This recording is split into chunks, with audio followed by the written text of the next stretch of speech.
বুধবার গোর্খাবস্তি স্থিত এআরডিডি দপ্তরে কনফারেন্স হলে এক সংক্ষিপ্ত অনুষ্ঠানে প্রাণী সম্পদ বিকাশ দপ্তরে টিভিএস গ্রেড 5 ভেটেরিনারি অফিসার পদে 67 জনের হাতে নিয়োগপত্র তুলে দিলেন ত্রিপুরা সরকারি মৎস্য ও তপশিলি জাতি কল্যাণ দপ্তরের মন্ত্রী সুধাংশু দাস। তাছাড়া উপস্থিত ছিলেন সচিব ডক্টর নীরাজ কুমার চঞ্চল সহ অন্যান্যরা। এই প্রসঙ্গে মন্ত্রী বলেন, ত্রিপুরা সরকারের প্রাণী সম্পদ বিকাশ দপ্তরের জন্য আজ এক ঐতিহাসিক দিন। আজ বহু বছর পর প্রাণী সম্পদ বিকাশ দপ্তরে 67 জন ভেটেরিনারি ডক্টর নিয়োগ প্রক্রিয়া সম্পন্ন হয়েছে।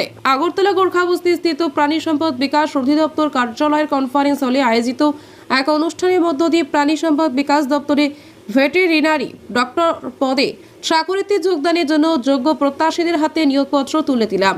আমি চাকুরিপ্রাপ্ত সকলকে হৃদয় থেকে অনেক অনেক শুভেচ্ছা ও অভিনন্দন জানাই। আমি বিশ্বাস করি তাদের মাধ্যমে আগামী দিনে প্রাণী সম্পদ বিকাশ দপ্তরের অনেক বেশি উন্নয়ন সাধিত হবে এবং দপ্তর আরও বেশি শক্তিশালী হবে। পুরো রাজ্যে প্রায় 3 দফা করে আমরা ভিজিট করেছি। District level review meeting followed by field visit and inauguration and all.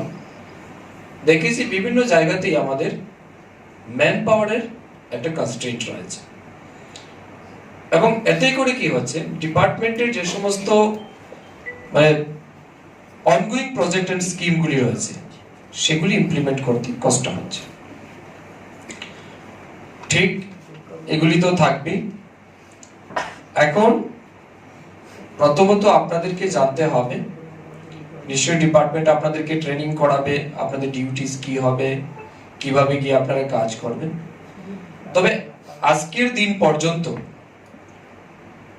আপনাদের থিঙ্কিং, আপনাদের চিন্তাধারা, আপনাদের চলাফেরা সবকিছু হয়তো ডিফারেন্ট ছিল বা থাকবে,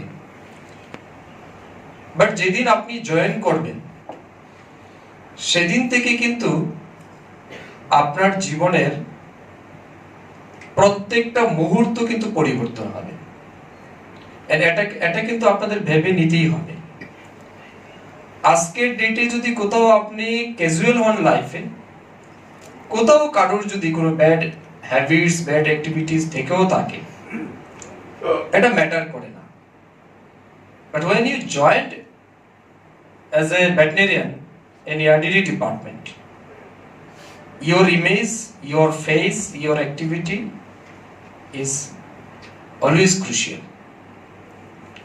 আমি যেদিন পলিটিক্সে আসিনি সেদিন আমাকে নিয়ে মিডিয়ারা এত কিছু বলতো না, তাদের কিছু যায়ও আসে না কে কি বললো, আমি কি বলেছি। কিন্তু এখন প্রত্যেক দিন আমি ফেসবুকেও কি পোস্ট করি এটাও মিডিয়া ফলো করে এবং এটাকেও হাইলাইট করে। ঠিক আছে না, কোন জায়গা থেকে কি বলেছি কি করেছি এটা মানে মনে করুন সবসময় ক্যামেরা কোথাও না কোথাও এটা অফ ক্যামেরা হোক আর অন ক্যামেরা হোক এটা পেছনে থাকে। ইট মিনস আমার লাইফের এক একটা মুহূর্ত এখন আমাকে কিন্তু চিন্তা করে স্টেপ নিতে হবে। সিমিলারলি অ্যাজ এ ভেটেরিনারিয়ান, কালকে যখন আপনি চাকরিতে জয়েন করবেন, কোথাও যদি মনে করুন কোনো এক জায়গাতে কোথাও কিছু একটা সমস্যা হয়েছে, পত্রিকাওয়ালা বা মিডিয়ারা যখন আপনার নামে নিউজ লিখবে, সাথে কিন্তু এটাও লিখে দেবে ত্রিপুরা সরকারের প্রাণী সম্পদ বিকাশ দপ্তরের কর্মরত আইদার কর্তব্যরত, ঠিক না, কর্তব্যরত ডাক্তারের দ্বারা এই কাজ হয়েছে। তার মানে কি আপনার জীবনের প্রত্যেকটা মুহূর্ত কিন্তু এখন থেকে খুব মানে সেন্সিটিভ এবং আপনাকে সেই হিসাবে কিন্তু পা রাখতে হবে।